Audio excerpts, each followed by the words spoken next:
السلام علیکم ورحمۃ اللہ وبرکاتہ. Welcome back to the final segment of کیجیے سوال.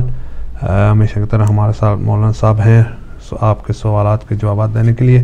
مولانا صاحب ارشد بھائی تھے پاکستان سے جی. انہوں نے یہ سوال کیا کہ ہم ابن آدم ہیں, آدم کے اولاد ہیں ہم جی. تو اولاد یعنی کیسے وہ فارم ہوئی, کیونکہ وہ تو آپ بہن بھائی تھے یا مطلب آپس میں وہ تو بلڈ ریلیشن تھے. جی ہمارا اس معاملے میں بھی دیگر ہمارے دوسرے مسلمان بھائیوں سے اختلاف ہے. وہ یہ کہتے ہیں کہ بہن بھائی سے رشتہ اس وقت ہو سکتا تھا اس لیے کہ ابھی شریعت کا حکم کہ بھائی بہن سے شادی نہیں کر سکتا, حرام کا کوئی حکم شریعت کا نہیں آیا تھا, اس لیے ان کی شادی ہو سکتی تھی اور کوئی پرابلم نہیں ہے. ہم کہتے ہیں کہ نہیں, ہرگز نہیں ہوئی ہے. کوئی بھائی کسی بہن سے, سگی بہن سے شادی نہیں کر سکتا ہے. یہ شریعت کے آنے نہ آنے سے بھی متعلق نہیں ہے, بلکہ یہ ایک انسان کی فطرت میں موجود ہے بات. اگر حضرت آدم کی پہلی اولاد ہی انسان کی فطرت سے, آدمیت کی فطرت سے ہٹ جائے تو پھر ہمارا کوئی بھی کسی بھی لحاظ سے ٹھکانہ نہیں ہے. تو فطرت انسانی کا تقاضا ہے کہ بھائی بہن سے شادی نہیں کر سکتا ہے. یہی وجہ ہے کہ جو لوگ شریعت کو بھی نہیں مانتے, دین کو بھی نہیں مانتے, ایتھیسٹ ہیں, ان کے ہاں بھی بھائی بہن سے شادی نہیں ہوتی ہے. جنگل میں رہنے والے اگر دو بھائی بہن ہیں فطری طور پر وہ شادی نہیں کرنا چاہیں گے. تو اس کا مطلب یہ ہے کہ شریعت کے حکم سے اس کا کوئی تعلق نہیں ہے کہ حکم آئے تو ہی اس طرح کی حرمت ہو اور اگر نہیں تو پھر یہ شادی بھی جائز ہو جائے. بلکہ پھر کیا ہوا, یہ ہوا یہ کہ جو لڑکے تھے ان کے لیے اللہ نے, اس کی دو رائے ہیں, دو مختلف رائے ہیں. روایات جو اہل بیت اطہار علیہ السلام سے ہم تک پہنچی ہے ان میں دو طرح کی رائے ہے. ایک یہ رائے ہے کہ پہلے سے بھی زمین پر انسان و آدم جیسی انسان نما, آدم نما مخلوق موجود تھی اور ان کی عورتوں سے شادی کی ہے لڑکوں نے حضرت آدم کی. یہ ایک روایت ہے. بعض روایت کہتے ہیں کہ نہیں, اللہ نے حوروں کو انسان بنا کر کے بھیجا تاکہ ان کے اولاد کے لیے شادی کا انتظام ہو سکے. یہ دو ہیں, دو میں سے کون سا صحیح ہے اللہ جانے, لیکن ایک چیز طے ہے کنفرم کہ بھائی بہن نے آپس میں شادی نہیں کی ہے. جی جزاکم اللہ, بہت بہت شکریہ مولانا صاحب, ایک اچھے انداز سے آپ نے پھر یہ ایک سوال کا جواب ہے. مولانا صاحب عامر بھائی شفیل سے وہ کہہ رہے ہیں کہ معصوم کی کوئی دلیل دیں اور ٹھوس دلیل دیں. جی ہاں, معصوم ہونے کے لیے پہلے تو عقلی دلیل ہے, اس کے بعد قرآنی دلیل ہے, پھر اس کے بعد احادیث ہیں. یہ تینوں دلیلیں ہمیں ایک ساتھ دیکھنی چاہیے. عقلی دلیل یہ ہے کہ جو اللہ کی جانب سے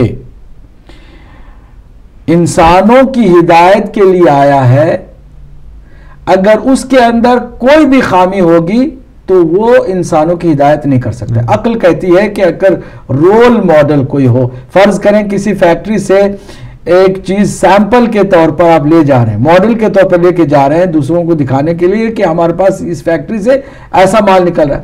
اگر وہی ڈیفیکٹ نکلا, اگر اس کے اندر ہی کوئی کمی نکلی, اس کے اندر ہی کوئی خرابی نکلی, تو کیا وہ فیکٹری آگے کسی بھی مارکیٹ میں اپنی جگہ بنا سکتی ہے؟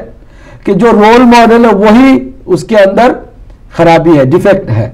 تو کسی بھی اس انسان کو کہ جس کو اللہ نے رسول بنایا ہے یا رسولوں کے بعد امام بنایا ہے, جو انسانوں کے لیے رول ماڈل کے طور پر ہیں, جیسے اللہ سبحانہ وتعالی نے فرمایا وَلَقَدْ كَانَ لَكُمْ فِي رَسُولِ اللَّهِ أُسْوَةٌ حَسَنَةٌ, ہم نے دی بیسٹ رول ماڈل رسول اللہ کو بنایا ہے. اگر رول ماڈل رسول اللہ ہیں تو ہرگز ان کے اندر اتنا سا بھی گناہ نہیں ہو سکتا ہے. اگر ہوگا تو اس کا مطلب یہ ہے کہ وہ ڈیفیکٹ والے ہیں, نعوذ باللہ, پھر وہ ہماری طرح گنہگار ہیں, تو پھر ہمارے لیے رول ماڈل نہیں ہے. جیسے میں نے عرض کیا نا کہ جو ماڈل سامنے آتا ہے وہ دی بیسٹ ہوتا ہے. یہ تو عقلی دلیل ہوئی. قرآن کی آیات کیا ہیں؟ دیکھیے قرآن میں اللہ سبحانہ وتعالی نے جب یہ فرما دیا سرکار دو عالم کے لیے وَمَا يَنْتِقُ عَنِ الْهَوَىٰ, حضور نطق تک نہیں کرتے، یعنی کوئی کلام تک نہیں کرتے اپنی مرضی سے. تو ہوا و ہوس کے ہم پجاری ہیں نا، ہم اپنی خواہشات کی وجہ سے گناہ کرتے ہیں، اپنی خواہشات نفسانی کی وجہ سے گناہ کرتے ہیں. اللہ فرماتا ہے کہ سرکار وَمَا يَنْتِقُ عَنِ الْهَوَىٰ، وہ اپنی مرضی سے ہوا و ہوس سے کلام بھی نہیں کرتے. باقی تمام چیزوں کا حساب خود اندازہ لگا لو، وہ کلام تک نہیں کرتے الا جب تک کہ وحی نازل نہ ہو. ٹھیک ہے؟ تو اب جو اس قدر وحی کے پابند ہے کہ کلام بھی نہیں کرتا ہے، تو اس کے اندر ہرگز کسی طرح کا بھی کوئی گناہ نہیں پایا جاتا. جہاں تک انبیاء کے گناہ کی بات قرآن مجید میں ہے وہ ترک اولا ہے. ترک اولا الگ شے ہے، گناہ جسے ہم سمجھتے ہیں گناہ وہ اور شے ہے. گناہ اللہ کی نافرمانی ہے، سیدھی سیدھی بات ہے، اللہ کے فرمان کے خلاف جانا گناہ ہے. ترک اولا کیا ہے؟ ترک اولا یہ ہے کہ اگر دو چیزیں آپ کی اچھی ہیں، آپ کے سامنے رکھ دی گئی ہیں، آپشنز آپ کے سامنے رکھی ہوئی ہیں، ان دو چیزوں میں ایک دی بیسٹ ہے اور دی موسٹ امپورٹنٹ ہے، اور دوسرے although it is important but not the most important. Example, simple example ہے، ایک آدمی ہے نماز پڑھ رہا ہے، ٹھیک ہے، نفل کی نماز پڑھنا چاہتا ہے، چلیے تلاوت کر رہا ہے. اسی وقت کوئی کسی مومن کا، مسلمان کا جنازہ آ گیا. تشییع جنازہ بھی شرکت کرنا وہ بھی ثواب کا کام ہے، تلاوت کرنا بھی ثواب کا کام ہے. دونوں عمل سامنے آ گئے. اب اگر یہ دو میں سے کسی ایک کو کر سکتا ہے ایک وقت میں، اس وقت یا تو تلاوت کر کے بیٹھا رہے، جنازے میں شریک نہ ہو، یا پھر جنازے میں شریک ہونے کے لیے تلاوت کو چھوڑ دے، تو دو عبادت میں سے ایک عبادت کو اسے چھوڑنا پڑتا ہے. عقل یہ کہتی ہے، شریعت یہ کہتی ہے کہ زیادہ ثواب ایسے موقع پر کس میں ہے؟ جنازے میں شریک ہونے سے. اگر وہ جنازے کی نماز میں شریک ہوا تو اس نے اولا کو ترک نہیں کیا، دی بیسٹ ایکشن کو ترک نہیں کیا، دی موسٹ امپورٹنٹ ایکٹ کو اس نے ترک نہیں کیا. تو یہ بہت سیف جا رہا ہے، ثواب بھی اس کو زیادہ مل رہا ہے. لیکن اگر اس نے جنازے میں شرکت نہیں کی، تلاوت میں مصروف رہا، تو کیا اس نے گناہ کیا؟ نہیں، کیونکہ دونوں عبادت ہے، دونوں ثواب کے کام ہیں، کوئی گناہ اس نے نہیں کیا. لیکن اس نے ایک اولا کو ترک کیا، ایک دی بیسٹ ایکٹ کو اس نے چھوڑ دیا، یعنی جنازے میں شرکت کرنے کو اس نے چھوڑ دیا تلاوت کی خاطر. تو اس کو کہتے ہیں ترک اولا اس نے کیا. انبیاء علیہ السلام کے لیے جب کوئی باتیں سامنے اللہ کی طرف سے آتی ہیں، دو چوائس ہوتی ہیں، ان میں سے جو بیسٹ ہوتا ہے اگر انہوں نے اس کو مس کیا ہے تو اس کو کہتے ہیں ترک اولا. اور اللہ اپنے بھیجے ہوئے نبیوں کے لیے بھی سختی یہ دکھاتا ہے کہ اس ترک اولا پر بھی ان کی پکڑ لیتا ہے، ان کا مواخذہ کرتا ہے. نتیجے ہم سمجھتے ہیں کہ انہوں نے کوئی گناہ کیا، گناہ ہرگز انبیاء سے نہیں ہو سکتا. اب رہی بات، اگر کوئی ہم سے یہ پوچھنا چاہ رہا ہے، جیسا کہ ان کے سوال سے مجھے لگ رہا تھا، پتہ نہیں انہوں نے کھل کے پوچھا نہیں، کہ اگر وہ اہل بیت اطہار کے بارے میں، معصوم ہمارے جو امام ہیں ان کے بارے میں پوچھ رہا ہے کہ قرآن میں کون سی آیت ہے کہ جس سے ان کے معصوم ہونے کو ثابت کیا جا رہا ہے، ثابت کیا جا سکتا ہے، تو ان کے لیے میں عرض کروں سورہ احزاب کی آیت نمبر 33 ہے. بسم اللہ الرحمن الرحیم. انما یرید اللہ لیذھب عنکم الرجس اہل البیت ویطہرکم تطہیرا. اللہ نے بس ارادہ کر لیا ہے. اللہ کا ارادہ ایسا نہیں ہے کہ جو ہماری طرح روز روز بدل جائے، نہیں، اللہ کا ارادہ ہے. اللہ جب تک ہے اس کا ارادہ ہے. کیا ارادہ ہے؟ انما یرید اللہ لیذھب عنکم الرجس اہل البیت. آپ اہل بیت سے رجس کو دور کرنے کا اللہ نے ارادہ کر لیا ہے. اب آپ دور کرنا کہیں یا دور رکھنا کہیں، دونوں حالت میں وہ رجس سے کیا ہے؟ دور ہے. وَيُطَهِّرَكُمْ، اور اللہ نے آپ کو پاک کر دیا ہے. وَيُطَهِّرَكُمْ تطہیرا، جس طرح سے آپ کو پاک کرنے کا یا پاک رکھنے کا حق ہے. تو آپ کے معصوم ہونے کی یہ خوبصورت دلیل موجود ہے، وہ بھی واضح اہل بیت کہہ کے. رجس لِيُذْهِبَ عَنْكُمُ الرِّجْسَ أَهْلَ الْبَيْتِ، آپ اہل بیت سے رجس کو، رجس کسے کہتے ہیں؟ قرآن میں آپ دیکھ لیجئے، خود وضاحت کی اللہ نے، ہر طرح کی پلیدی جسے آپ گناہ کہیے، ہر طرح کا گناہ آپ سے دور ہے، آپ ہر گناہ سے پاک ہیں، اسی کو معصوم کہا جاتا ہے. جی بہت بہت شکریہ مولانا صاحب، ایک عمدہ انداز سے آپ نے یہ کیا سوال کا جواب دیا ہے. علی جان شاہ صاحب نے کہا کہ یعنی اللہ سبحانہ و تعالیٰ کہتے ہیں کہ میں دنیا پہ خلیفہ بنا رہا ہوں، آیا یعنی کہتے ہیں کہ یعنی خلیفہ اوبیسلی دنیا کے خلق ہونے سے پہلے ظاہر موجود تھے، تو ہمیں پھر یعنی کیا چوائس ملتی ہے کہ ہم دنیا کے خلیفہ ہم انڈیپینڈنٹلی ایز ہیومن بینگز ان کو چوز کریں؟ ظاہر سی بات ہے، بہت عمدہ بات ان کی ہے کہ جب اللہ سبحانہ و تعالیٰ کا ایک پورا سسٹم ہے، اس نے کائنات کو خلق فرمایا ہے تو بے مقصد نہیں خلق فرمایا، ابس نہیں خلق فرمایا، اس کے ایک مقصد کے تحت کرا.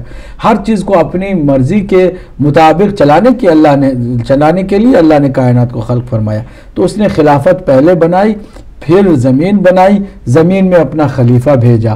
تو پہلا انسان، پہلا خلیفہ بھی اللہ کا ہے. تو اس سے واضح اللہ نے یہ کر دیا کہ اب اس کے بعد بھی کوئی بھی روئے زمین پر خلافت ہوگی تو ہماری طرف سے ہوگی، لوگوں کی اپنی طرف سے بنا ہوئی. حتیٰ واقعہ آپ دیکھیں، حضرت ابراہیم علیہ السلام کی امامت کے لیے بھی یہ نہیں کہا کہ حضرت ابراہیم علیہ السلام نے اپنی قوم کو اکٹھا کر کے الیکشن کرا دیا، الیکشن میں امت کے لوگوں نے مل کر کے جناب ابراہیم کو امام بنا دیا. ایسا نہیں ہے. قرآن اللہ سبحانہ تعالیٰ کا کلام ہے، اس میں اللہ فرماتا ہے انی جاعلک للناس اماما، ہم نے لوگوں کے لیے امام بنایا. یعنی امام لوگوں کا ہے، بنایا کس نے ہے؟ اللہ نے ہے. اب اللہ کا بنایا ہوا ہوگا تب جا کے لوگ اسے ماننے پر مجبور ہیں، کیونکہ اللہ کے فرمان کو ٹھکرانے کے برابر ہے اگر حضرت ابراہیم کو کوئی امام نہیں مانتا. ہم یہی کہتے ہیں کہ اگر اللہ کا بنایا ہوا علی امام ہے تو امامت کا ٹھکرانا ان کے لیے اللہ کے حکم کے ٹھکرانے کے مترادف ہے. ماشاء اللہ، جی سبحان اللہ، بہت بہت شکریہ مولانا صاحب. یہ ہمیشہ کی طرح علی جان صاحب کا بہت عمدہ سوال اور یقین جواب بھی اس کے مقابلے میں بہت اچھا ہے. نایت اللہ ہیرو سے بھائی نے فون کیا کہ وہ کوٹ کر رہے تھے آیت صفات آیت نمبر 24 ریگارڈنگ کہ امام علی کی فضیلت کو علماء بیان کر رہے تھے، لیکن انہوں نے کہا کہ جب میں نے آیت دیکھی تھوڑی سی کنٹرڈکشن اس میں نظر آئی. کوئی کنٹرڈکشن نہیں ہے. میرے بھائی کی خدمت میں عرض کر دیں ایک بار پھر آپ میرے بھائی سورہ صافات کی آیات پر توجہ کریں. یقیناً آپ کی بات صحیح ہے کہ یہ جو جہنمی ہے، جو جہنم کی طرف لے جایا جا رہا ہے، انہی کے لیے یہ بھی سوال وَقِفُوهُمْ إِنَّهُمْ مَسْئُولُونَ، ان کو روکو، ابھی ان سے سوال ایک اور باقی ہے. اگر وہ جہنمی ہیں آلریڈی تو پھر ان سے ولایت کے بارے میں کیا سوال ہو رہا ہے؟ آپ کی یہ کنفیوژن ہے، میں سمجھ گیا. جواب اس کا سمپل ہے. جہنمی جو جہنم کی طرف لے جا رہے ہیں ان کے جہنمی ہونے کی ایک وجہ ولایت کا انکار ہے. اللہ وہ واضح کرنا چاہتا ہے.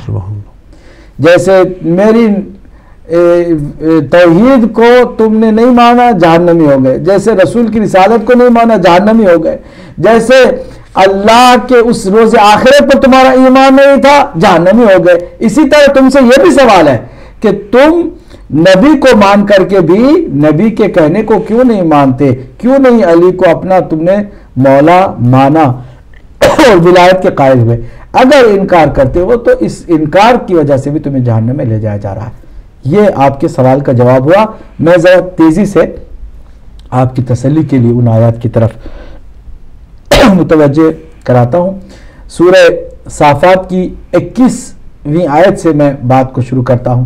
ھذا یوم الفصل، آج حق و باطل، جہنمی اور جنتی، سچے اور جھوٹے کے درمیان فاصلہ کرنے کا دن ہے، بیچ میں فاصلہ لانے کا دن ہے. یوم الفصل الذی کنتم بہ تکذبون، تم جس کو جھٹلاتے تھے، یعنی روز آخرت کے تم قائل نہیں تھے. احشروا الذین ظلموا، جنہوں نے ظلم کیا، اس میں ان کو محشور کیا جا رہا ہے. وازواجہم وما کانوا یعبدون، اور یہ حقیقت میں عبادت بھی نہیں کرتے تھے، یا پھر جن کی عبادت کرتے تھے ان کے ساتھ ان کو بھی لایا جائے گا جو ظلم کرتے ہیں.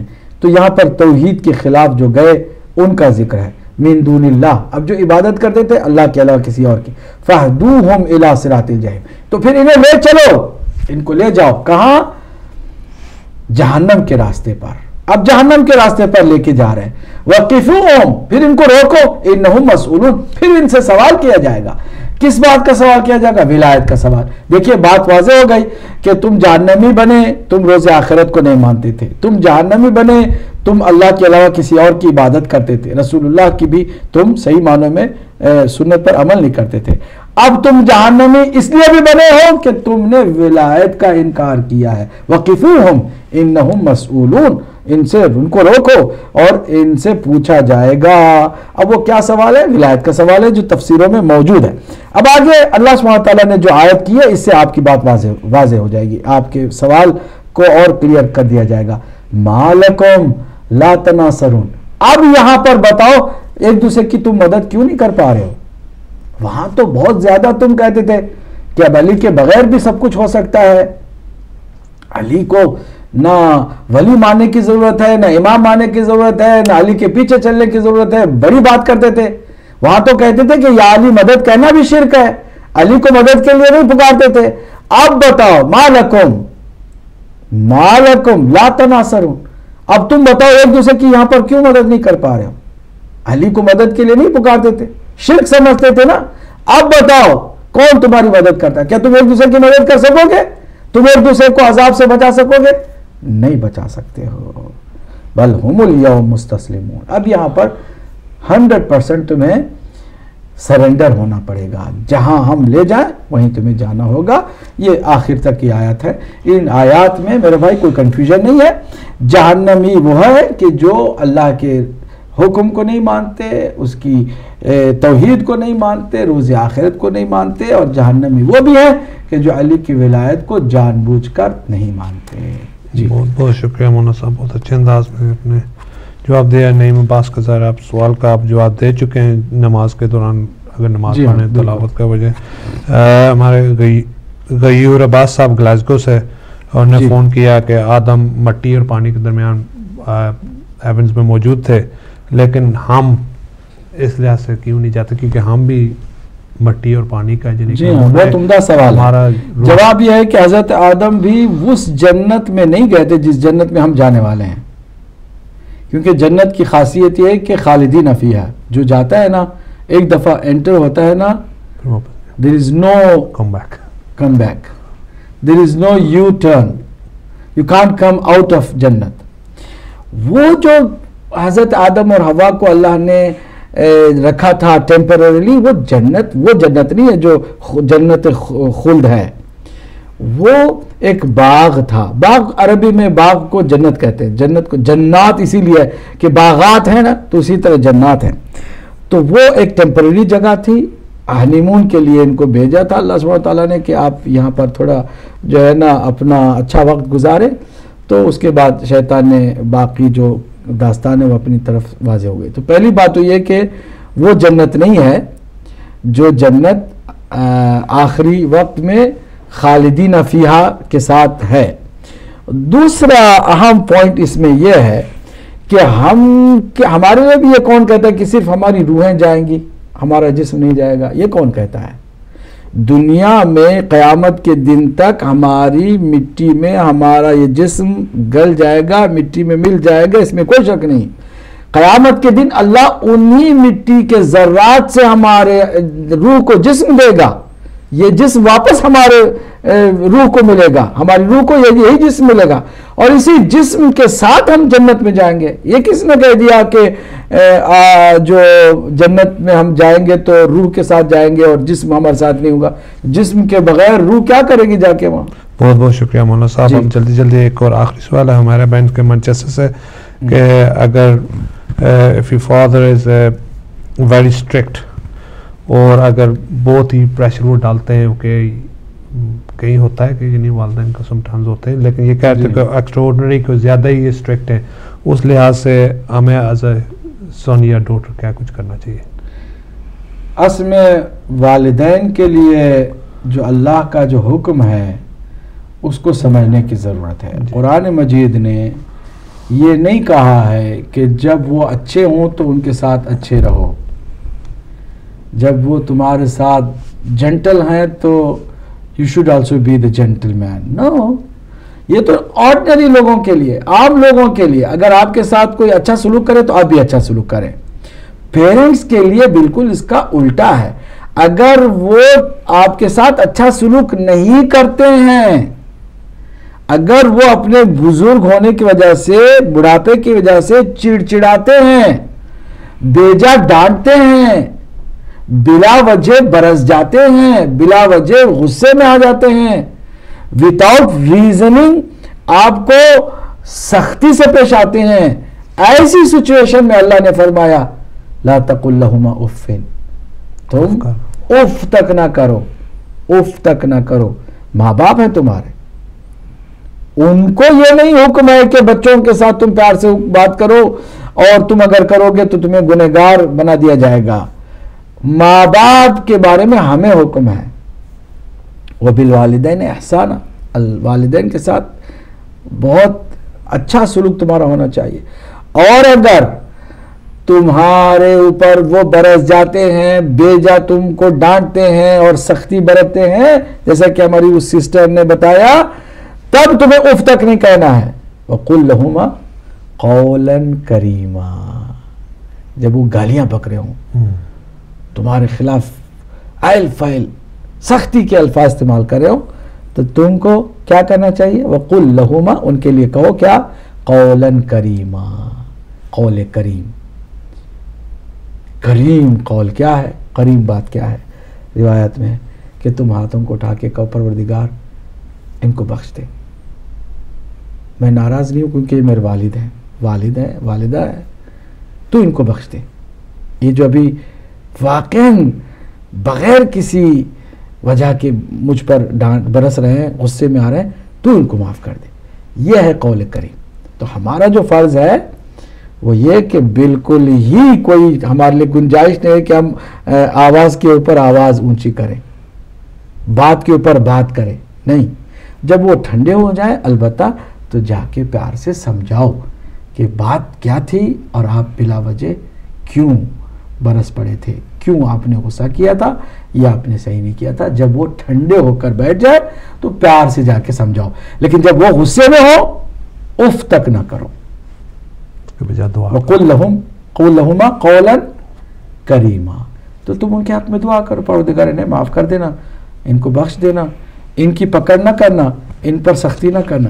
یہ ہے قول کریم. جی بہت بہت شکریہ مولانا صاحب. یہ میرے خیال میں ہمارا یہ آخری سوال تھا. ناظرین بہت بہت شکریہ جو آپ نے پارٹیسپیٹ کیا اس پروگرام میں. کیجئے سوال، انشاءاللہ ہم منتظر رہیں گے. انشاءاللہ آپ کو نیکسٹ ویک انشاءاللہ سیم ٹائم آپ کی خدمت میں پھر حاضر ہوں گے. مجھے اور علامہ سید عباس عابدی صاحب کو اور پوری ہدایت ٹیم کو اجازت دیجیے گا. السلام علیکم ورحمۃ اللہ وبرکاتہ.